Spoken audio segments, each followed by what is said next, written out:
व्यतिरिक्तच्या बातम्या बघूयात। जळगाव जामोदचे भाजप आमदार संजय कुटे यांचा कार्यचालक आणि भाजपा पदाधिकारी असलेल्या पंकज देशमुख यांच्या मृत्यूला 100 दिवस उलटूनही न्याय न मिळाल्यामुळे त्यांची पत्नी सुनीता देशमुख यांनी आपल्या पतीच्या मृत्यूची सीआयडी चौकशी करण्याची आता मागणी केली आहे। या मागणीसाठी 2 चिमुरड्यांसह बुलढाणा येथे जिल्हाधिकारी कार्यालयासमोर त्यांचं उपोषण सुरू आहे। धक्कादायक म्हणजे सुनीता देशमुख यांनी बुलढाणा पोलीस दलावरती अविश्वास दाखवत गंभीर स्वरूपाचे आरोपही केले।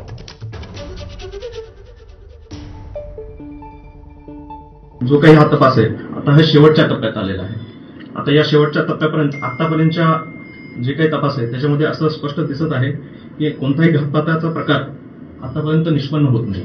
त्याच्यामुळे परत एकदा आम्ही सर्व जे काही शंका असतील त्या दृष्टिकोनातून आपण सर्व बारकाईने तपास करत आहोत आणि याचा फायनल रिपोर्ट लवकरच हे सादर केलं जाईल।